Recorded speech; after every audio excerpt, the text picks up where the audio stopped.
আবাসন, খাবার, যাতায়াত ও চিকিৎসার অপ্রতুলতার সংকটে ধুঁকছে চট্টগ্রাম বিশ্ববিদ্যালয়। হলে সিট না পেয়ে অনেক শিক্ষার্থীকে চড়া ভাড়ায় থাকতে হয় আশপাশের কটেজে। নগর থেকে আসার বাহন, শাটল, ট্রেনেও বগি সংকট সহ নানা সমস্যা। অভিযোগের শেষ নেই হলগুলোর খাবার নিয়েও। মেডিকেল সেন্টারে মেলে না নাপা ছাড়া অন্য ওষুধ। চাকসুর নতুন নির্বাচিত প্রতিনিধিদের নিয়ে সমস্যার সমাধানে কাজ করার কথা জানিয়েছে বিশ্ববিদ্যালয় প্রশাসন। পাহাড়, ঝর্ণা আর শাটল ট্রেনের বিদ্যাপীঠ চট্টগ্রাম বিশ্ববিদ্যালয়। দীর্ঘদিন ধরে খাবার, আবাসন, চিকিৎসা ও যাতায়াত এই চার সমস্যায় ধুঁকছে 2100 একরের এই ক্যাম্পাস। চাকসু নির্বাচন ঘিরে আবার সামনে এলো এই সংকটগুলো। হলের খাবার নিয়ে শিক্ষার্থীদের অভিযোগ দীর্ঘদিনের। বিশ্ববিদ্যালয়ে যে ডাইনিংগুলো আছে ওগুলোতে মানে অনেকটা যেরকম আমরা এক্সপেক্ট করি বিশ্ববিদ্যালয়ে আসার আগে ওরকমটা না।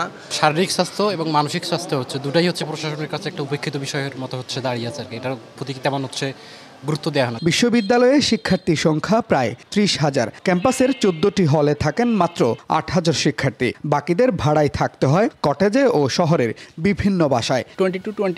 22% শিক্ষার্থী হলে সিট পাচ্ছে। বাইরে অনেকেই বাসা ভাড়া নিয়ে থাকে, যেখানে স্থানীয়দের হামলার একটা শিকার হতে হয়। কটেজ বা যেসব বাসা আছে এগুলোতে খোঁজ নিয়ে দেখবেন মানে ভাড়া এত পরিমাণ বেশি, একটা সাধারণ শিক্ষার্থীর পক্ষে এটা ম্যানেজ করা সম্ভব না। 4 গুণ শক্তিশালী এনজাইম ও অধিক ফেনা সমৃদ্ধ অরিক্স সিলভার ওয়াশ মাত্র 70 টাকায়। পুরো বিশ্ববিদ্যালয়ে একটি মেডিকেল সেন্টার থাকলেও মেলে না কাঙ্ক্ষিত সেবা। অভিযোগ যে অসুখী হোক, নাপা ছাড়া কোনো ওষুধই পান না তারা। এখানে হলো যে অনেক জঙ্গল, নানা প্রজাতির বিষধ সাপ এখানে রয়েছে, কিন্তু এখানে আমাদের মেডিকেল সেন্টারের কোনো অ্যান্টিভেনম নেই। আমাদের কাছে মূলত এটা হলো যে নাপা সেন্টার হিসেবেই পরিচিত। যারাই চাকসুতে ইলেক্টেড হবে তাদের কাছে আমার একটাই আবেদন যে যাতে মেডিকেল সেন্টারকে একটি সমৃদ্ধশালী এবং উন্নত করা হয়। ক্যাম্পাসে যাতায়াতের জন্য বাইরের শিক্ষার্থীদের একমাত্র ভরসা শাটল ট্রেন। সেখানেও বগি সংকট, বেশিরভাগ সময়ই নষ্ট থাকে ফ্যান। গাদাগাদি করে চলাচল করতে হয় তাদের। লোক সংখ্যা বেশি হতে বা শিক্ষার্থী বেশি হতে আমাদের একটা গরু ছাগল যেভাবে নিয়ে যাওয়া হয় বা যাওয়া হয় সেরকম একটা অবস্থা। সেখানে পর্যাপ্ত ফ্যানের ব্যবস্থা নেই। এই যে বগি সংকট, শিডিউল বিপর্যয় থেকে শুরু করে আপনার বহিরাগতদের জন্য সিট না পাওয়া একটা বড় সমস্যা। চাকসু নির্বাচনে এসব সমস্যা নিয়ে কাজ করবেন এমন প্রার্থীদেরকেই নির্বাচিত করতে চান ভোটাররা। যাদের কথাগুলো শুনলে মনে হবে না, যদি আমি ওনাকে ভোট দিয়ে মনে হচ্ছে উনি আসলেই কাজ করবে আমাদের পক্ষ থেকে হয়ে, তাকেই ভোটটা দিই। বিশ্ববিদ্যালয় প্রশাসন বলছে চাকসুর নির্বাচিত প্রতিনিধিদের নিয়ে সমস্যাগুলো সমাধানে কাজ করবেন তারা।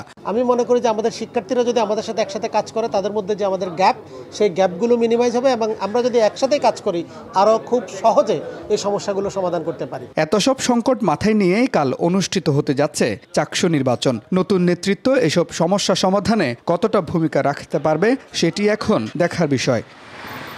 Mujibul Haque, DBC news, Chittagong.